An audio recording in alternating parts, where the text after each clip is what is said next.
توشہ خانہ جیسے جھوٹے اور بے بنیاد کیس میں ملک کے سابق وزیر اعظم اور چیئرمین تحریک انصاف کو 3 سال قید کی سزا سنائی گئی اور پابند سلاسل کر دیا گیا۔ توشہ خانہ کیس کا فیصلہ متعصبانہ کیسے ہے، چند حقائق۔ متعصب جج ہمایوں دلاور، جس کی سوشل میڈیا پوسٹ سے اس کا ملک کے سابق وزیر اعظم کے خلاف ذاتی بغض صاف عیاں تھا، پر عدم اعتماد کے باوجود کارروائی کا کسی دوسرے جج کو منتقل نہ کیا جانا، سابق وزیر اعظم کو فیئر ٹرائل جیسے بنیادی حق سے محروم رکھنا، اپنے دفاع میں گواہان پیش کرنے کا موقع نہ دینا، وکلاء کو کیس کے دفاع سے محروم رکھنا، انتہائی برق رفتاری سے کام لیتے ہوئے روزانہ کی بنیاد پر چند سماعتوں میں ہی انصاف کا گلا گھونٹتے ہوئے سزا سنانا، انصاف کے قاتل متعصب جج کا 35 صفحات پر مشتمل مفصل فیصلہ محض 30 منٹ میں پیش کرنا، واضح ثبوت ہے کہ فیصلہ پہلے سے لکھا ہوا تھا،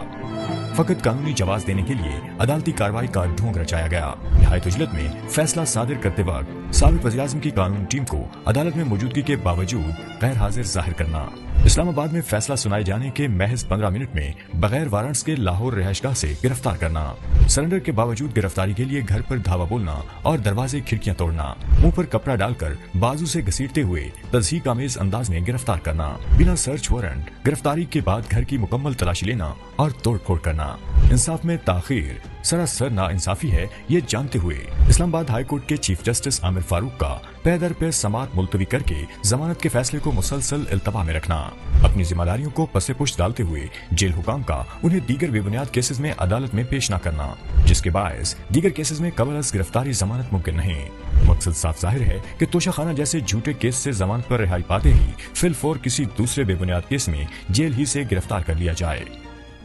انصاف کا یہ عالم ہے کہ ملک کے سابق وزیر اعظم کو آئین و قانون کے مطابق جیل میں حاصل شدہ تمام تر بنیادی سہولیات سے یکسر محروم رکھا گیا ہے۔ دور دراز اٹک جیل کی سی کلاس کے کیڑے مکوڑوں پر مشتمل ان کے سیل کے عین باہر CCTV کیمرہ نصب ہے۔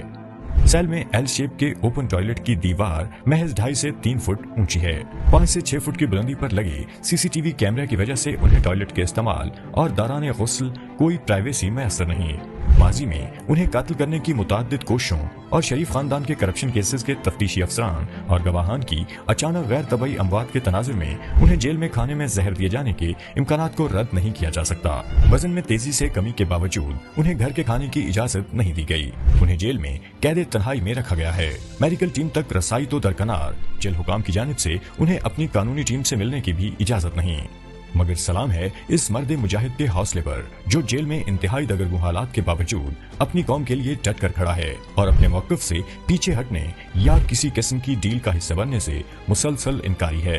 جیل کی کال کوٹڑی سے قوم کے نام اہم پیغام دیتے ہوئے عمران خان کا کہنا ہے کہ حقیقی آزادی کے لیے قربانی دینی پڑتی ہے، جس کے لیے میں 1000 سال بھی اس چھوٹے سیل میں رہنے کے لیے تیار ہوں۔ میں اپنے آخری خون کے قطرے تک اس ملک کے لیے لڑوں گا۔ اس ملک کی تاریخ اس چیز کی گواہی دے گی کہ عمران خان اپنے ملک کے لیے